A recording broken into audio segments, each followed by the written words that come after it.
Hello বন্ধুরা, good morning. আমি বান্টি তোমাদের জন্য নিয়ে চলে এসেছি নতুন একটা সুন্দর ব্লগ। তো দেখো, সকালবেলায় খেতে বসেছি ডিম সেদ্ধ। এখন তোমার বাজে কটা জানো? 10টা 10 মতন বাজে। তো অরিত্রী স্কুল থেকে ডিম নিয়ে আসলো, তো এই ডিমটা খেলাম। খেয়েটে এই দেখো ছাদে চলে আসলাম উপরে। তো এই যে সেই অরলের ডালগুলো আজ কদিন ধরে রোদে দিয়ে যাচ্ছি। যতদিন না মচমচে একদম শুকাবে ততদিন তো ডালগুলো বের করা যাবে না। যখন মচমচে শুকিয়ে যাবে তখন একটা লাঠি টাঠি দিয়ে বাড়ালে পরেই পেটালে পরেই ডালগুলো বেরিয়ে যাবে। তার জন্য চলে আসলাম রোদে দিতে। তো ব্লগটা তোমরা প্রথম থেকে শেষ অবধি দেখতে থাকো, আশা করছি তোমাদের ভালো লাগবে। এখন বাজে ঘড়িতে তোমার 11টা 20। তো এখন আমি চলে এসেছি বিছানা গোছাতে। সকাল থেকে আসতে পারিনি এই ঘরে, তো এখন এসেছি বিছানাটাকে একটু গুছিয়ে নিতে। তো চলো দেখতে থাকো, বিছানাটা গুছিয়ে নিই।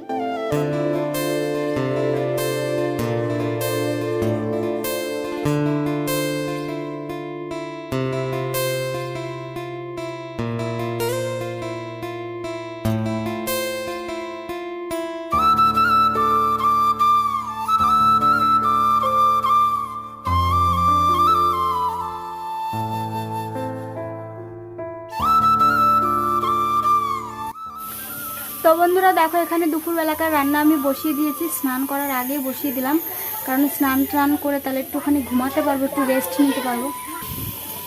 ওখানে প্রেশার কুকারে আমি মটরের ডাল বসিয়েছি, আর এই যে গ্যাসে ভাত, আর এই যে আলু ভাজার জন্য কেটে নিয়েছি, আলু ভাজা হবে। আর এখানে কালকে পটল নিয়ে এসেছিলো, পটলগুলো রান্না হবে, মানে রান্না হবে বলছে, ভাজা হবে।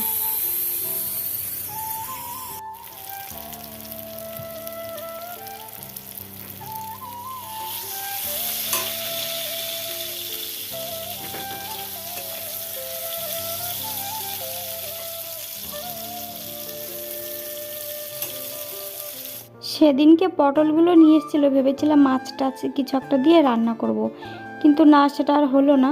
তো সেদিনকে আর শাশুড়ি মারা মানে খাইয়েছিল, সেদিনকে ওখানে খেয়েছিলাম। তো এটা তার পরের দিনে হচ্ছে তোমার শনিবার পড়ে গেছিলো।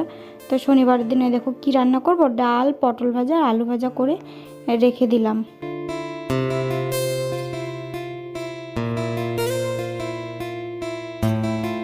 অবশ্য ডালটা করেছি আমার প্রিয় ডাল, মটরের ডাল। এটা কিন্তু বাড়ির ডাল, ঠিক আছে, মানে মা পাঠিয়েছিল কিনে বাড়ির মটরের ডাল এগুলো। তো সেইগুলোই রান্না করলাম, আর এখানে আলু ভাজা, পটল ভাজা আর ভাত। তো শ্বশুরমশাইয়ের ভাতটা এই দেখো বেড়ে আমি ঢেকে দিলাম। তারপরে আমি এই দেখো আমার শ্বশুরমশাই খেতে বসেছে। তোমরা আমাকে বলো না যে ভাত দিই না, হ্যান ত্যান এরকম কথা বলো। তো এই দেখো আমার শ্বশুরমশাই খাচ্ছে। আমার শ্বশুরমশাই, আমার ভাত না খেলে আমার শ্বশুরমশাইয়ের পেটই ভরে না। খালি গায়ে ছিল দেখতেই পেলে। তো খালি গায়ে অবস্থায় তো সবসময় ভিডিও করা সম্ভব না, তো তার জন্য ভিডিও করা হয় না, ঠিক আছে। তো এই ঘরে এসেছিলাম বিছানার চাদরটা নিতে। এই ঘরের বিছানার চাদরটা দেখতে পাচ্ছ, সেদিনকে কেচে দিয়েছিলাম, দিয়ে ওই ঘরে একটা হলুদ বিছানার চাদর পেতেছিলাম। তো এটা যেহেতু কাঁচা ধোয়া চাদর, তাই ভাবলাম যে এই চাদরটা আমি এখন পাকা ঘরে নিয়ে গিয়ে পেতে দেবো। কারণ পাকা ঘরের চাদরটাও সাদা সাদা, তো মানে দুদিনেই নোংরা হয়ে যায় জানো তো। আমার বিছানার চাদরও কমসে কম পুরনো হলেও 3-4খানা বিছানার চাদর আছে, উল্টে পাল্টে পাতি। এখন কিন্তু রান্নাবান্না সেরে স্নান হয়ে গেছে। তো এখন চলো বিছানার চাদরটা পেতে নেব, পেতে নিয়ে একটুখানি ঘুমাবো। তারপর অরিত্রীর পাপা যদি আসে, অরিত্রীর পাপাকে তারপরে আমি ভাতটা দিয়ে দেবো।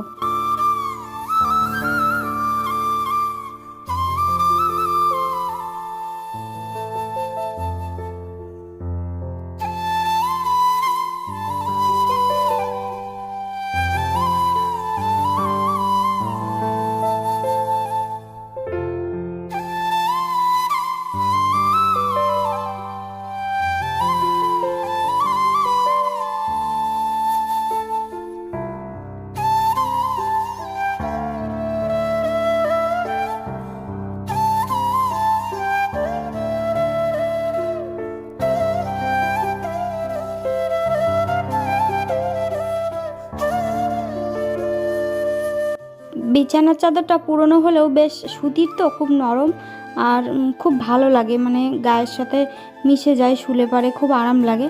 তার জন্য ওটাই পাতলাম। আর এই কাপড়টা পরে এখানে ওখানে টুকটাক এদিক ওদিকে যাওয়া হয়, তো এই কাপড়টা খালি এদিকে ওদিকে ছড়িয়েই থাকে। মানে এখানে ওখান থেকে আসলে খুলে রাখি, তো পরেই থাকে। তো দেখো কাপড়টাকে এখন ভাঁজ করে রাখছি। এই কাপড়টাও কিন্তু সুতির কাপড়, জানো তো। তো কাপড় তো গরম পড়ে গেছে, এখন তো পরাই হবে না। এমনিতেও আমি কাপড় পরিই না, খুব অসহ্য লাগে আমার, খুবই গরম ধরে। এই দেখো মাথার চুলগুলো কত লম্বা লম্বা হয়ে গেছে। পুচকু যতদিন না হবে ততদিন তো চুল কাটতে পারবো না। তো এই দেখো খেতে বসে পড়েছি, ভাত বেড়ে নিয়েছি, ডাল আলু ভাজা পটল ভাজা দিয়ে আজকে সিম্পল খাওয়া দাওয়া। আর হচ্ছে পাপা চলে এসছে বাড়িতে আজকে তাড়াতাড়ি, তো বিছানার চাদর পাতলাম, পেতেই দেখছি কি চলে আসছে। তারপরে আমি ওকে ও স্নান করছে, আমি এদিকে ভাত বেড়ে নিয়ে চলে এসেছি। তো চলো খাওয়া দাওয়াটা করে ফেলি এখন।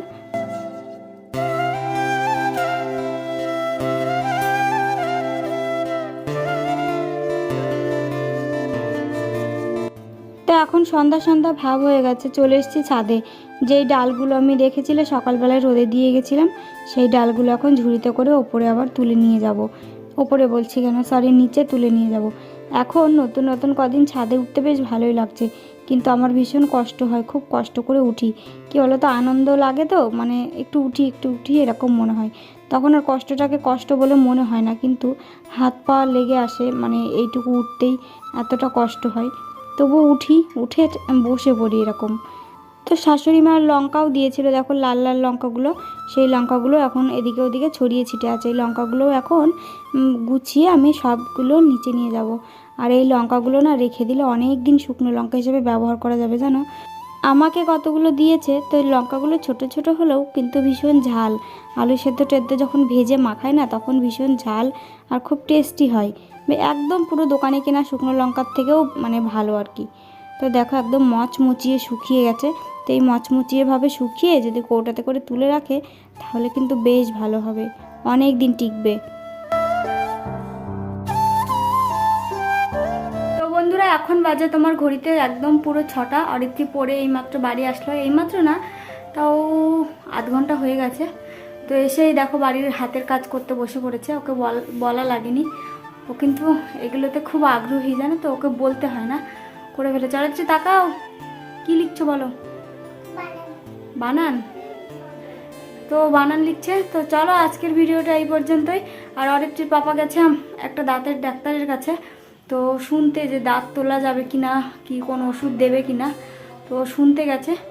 তো চলো বন্ধুরা আজকের ভিডিওটা এই পর্যন্তই। তো ভিডিওটা ভালো লাগলে অনেক অনেক করে শেয়ার করো।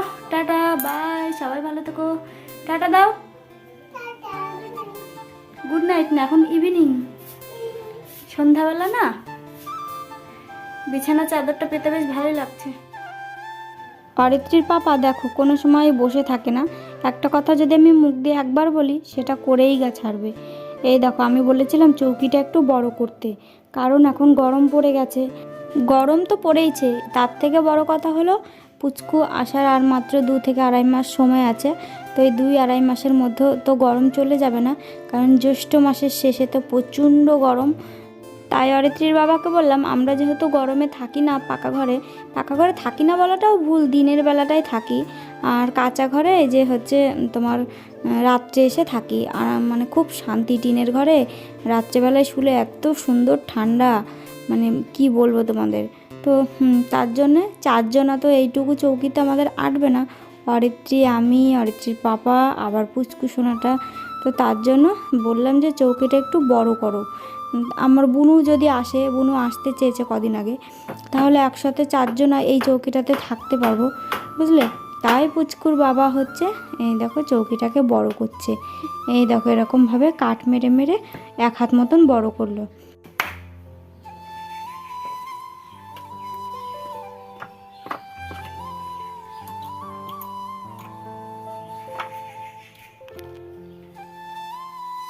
সারাদিন সংসারের কাজ করার পরে আর ইচ্ছা করে না ঘরে এসে ঘরটাকে গুছাই, কিন্তু আজকে যেহেতু সেরকমভাবে ভিডিও শ্যুট করেছিলাম না, তার জন্য এই দেখো রাত্রে ভাবলাম যে তাহলে চলো আজকে ঘরটা একটু গুছাই।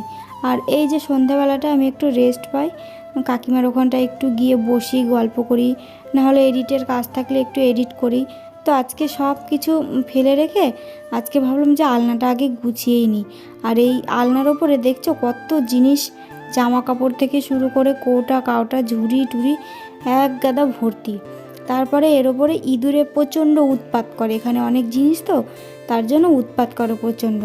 তো এই যে ইঁদুরের পটি টাটিতে ভর্তি হয়ে থাকে এগুলো, আর ধুলো তো পড়েই থাকে। তাই আজকে ভাবছি পেপার তো নেই কাছে, অরিত্রির যে বাতিল খাতাগুলো হয় না, সেই খাতাগুলো আমি পেতে দেবো এখানে। মাঝে মধ্যে বৃষ্টির কারণে হালকা হালকা ঠান্ডা পড়ে তো সকালবেলাটায়, তাই দুই একটা অরিত্রির সোয়েটার, অরিত্রির বাবার ফুল হাতা জামা, ফুল হাতা গেঞ্জি ওগুলো না রয়েই গেছে জানো। ওগুলো আর মানে তোলাই হচ্ছে না, তুলবো করে তোলাই হচ্ছে না। এই তুলবো মনে করি কেচে রাখা হয়, তারপরে আর তোলা হয় না। তো দেখো এরকমভাবে কাগজগুলোকে পেতে দিলাম। এবারে এর ওপর দিয়ে কৌটা, তারপরে ঝুড়ি টুড়িগুলো রেখে দেবো। আর একটা জিনিসও জানো না তো, মানে ফেলার নেই। সব জিনিসই আজ কাজে না লাগলেও পরে পরে কিন্তু কাজে লাগবেই। তার জন্য একটা জিনিসও ফেলার নেই, সব জিনিসই টুকিটাকি কাজের জিনিস। জানি যতই ছোট ঘর হোক আর যতই যাই হোক না কারণ আমার ঘরটা খুব ছোট না, যথেষ্ট বড় আছে ঘরটা। তো যেমন ঘর যেমনই হোক না কেন, যদি একটু সাজিয়ে গুছিয়ে রাখা হয় না, তাহলে ঘর কিন্তু দেখতে ভীষণ সুন্দর লাগে, আর বেশ মনটাও ভালো লাগে, ঘরের জন্য ফ্রেশ ফ্রেশ লাগে। তো যতগুলো জিনিস রাখার মতন কৌটা টৌটা, তো সব জিনিস আমি এই যেখান দিয়ে রেখে দিলাম সুন্দর করে গুছিয়ে। এবার চলো জামা কাপড়গুলো গুছিয়ে রাখি, আলনা দিয়ে ভাঁজ করে করে সুন্দর করে।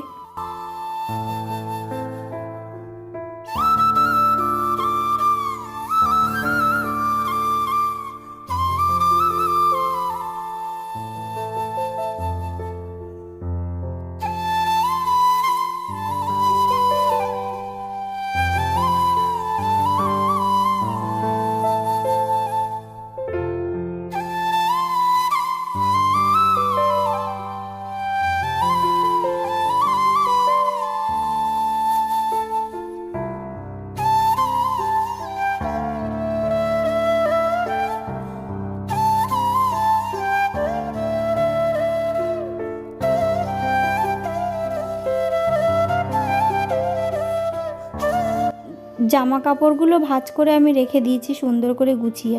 আর অনেক বাতিল টাতিল জিনিস বেরিয়েছে দেখো, এইসব জিনিসগুলো এখন সব ফেলে দিতে হবে। যদি ভালো করে মানে নিখুঁতভাবে ঝাড়া হয় না ঘরটাকে, তাহলে যে কত এরকম জিনিস বেরোবে ফেলে দেওয়ার মতন, মানে ধারণা করতে পারবে না তোমরা, এত জিনিস বেরোবে। আমি পারি না, তাই হাঁপিয়ে যাই, মানে সময় হয়ে ওঠে না। তো এইসব করব, তার জন্য আর হয় না। তো অরিত্রীর পাপাই প্রায় দিনই ঘরটাকে ঝেড়ে পরিষ্কার করে দেয় আমাকে। মানে ও বেটা ছেলে, মানে ছেলে মানুষ তো, বেটা ছেলে মানুষটা যেটুকুই পারুক না কেন, যেমনভাবেই পারুক না কেন, তাও করে দেওয়ার চেষ্টা করে।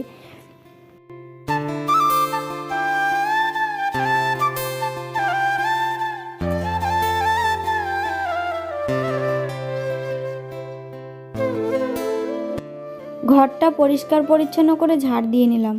এখন আমি চলে এসেছি রেশন থেকে, সকালবেলায় চাল দিয়েছিল আর যে পাপা গেছিলো রেশন আনতে, তো এই চাল কটা আমি ঢেলে নিলাম। শাশুড়ি মা অর্ধেকগুলো নিয়ে নিয়েছে, আমি অর্ধেকগুলো ঢেলে নিলাম।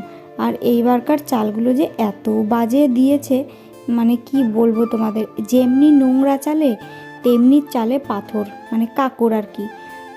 তো 4 প্যাকেট আটা চাল এই যে বালতির ভেতরে রেখে দিলাম। এই চালগুলো কালকে ঝাড়তে হবে, বুঝলে, না ঝাড়লে একদম খাওয়া যাবে না। তো আজকে রাত্রেবেলায় বন্ধুরা, এখন তোমার বাজে 9:45 মতন। আমি এখন অরিত্রীকে স্কুল থেকে আনতে যাচ্ছি, একটু আগাতে আসলাম, নাহলে ও দুজনের খিচুড়ি তো আনতে পারে না, খুব ভারী হয়ে যায়, তার জন্য একটু আসলাম। প্রতিদিন আসা হয় না, রান্না টান্না থাকে জন্য, আজকে তো রান্না করিনি, তার জন্য আসলাম। তো এই দেখো বন্ধুরা, অরিত্রীকে স্কুল থেকে নিয়ে এখন বাড়ি চলে আসছে। এক দিদিভাই বলেছে যে অরিত্রীর কি স্কুলের ড্রেস নেই? না, ও দিদিভাই স্কুলের ড্রেস এখনও নেই। কেন বলো তো, ও তো অঙ্গনারী স্কুলে পড়ে, আর অঙ্গনারী স্কুলে কোনো ড্রেস হয় না আমাদের এখানে। তো দেখো বলেছিলাম না রান্না করিনি সকালবেলায়, তো দেখো রান্না ভাতটা করিনি, কিন্তু গোলা রুটি ভেজেছিলাম, তো ওটাই খেয়েছিলাম একটু একটু করে। তারপর অরিত্রী স্কুল থেকে দিয়েছে খিচুড়ি, অরিত্রী পাপাকে একটু দিলাম, আমি একটু দিলাম, অরিত্রী একটু খেলো। তারপরে দেখো পাটের শাক নিয়ে বসেছি, বিকেলবেলায় পাটের শাক কালকে তুলে নিয়ে এসেছিলাম, তো সেইগুলো এই যে এখন বেছে নিচ্ছি। আর আজকে পাটের শাক ভাজা হবে, আর ভাবছি কি পাটের পাতা দিয়ে মসুরির ডালের প্যালকা করব। তো দেখো এখানে হচ্ছে চৌকিটা 1 হাত বললাম না বাড়ালো, মানে তৈরি করলো। তো দেখো অনেক মাটি চুটি উঠেছে, তো নোংরা টোংরা হয়ে আছে। তো ঘরটাকে আমি ঝাড় দিয়ে নিচ্ছি ভালো করে। আর এই সামনের ওপরে টেবিলটা রাখার জন্য না ঘরটা একদমই বাজে হয়ে গেছে, ওই আলনার ওই সাইডটাতে রাখতে হবে। তো যখন সময় পাবে অরিত্রীর পাপাকে বলবো যে ওই এক সাইডে রাখতে।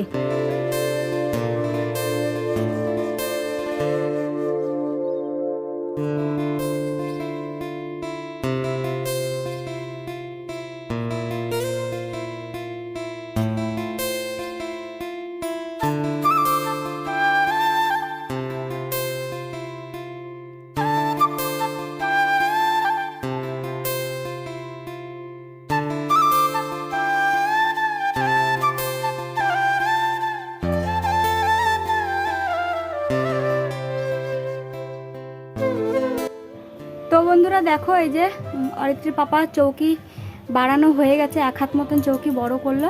কারণ হচ্ছে পুচকু আসবে গরমের সময়, তো গরমকালে হবে, তো তখন হচ্ছে এই ঘরে 4 জন আটবে না, তার জন্য এটা করা। তো চলো।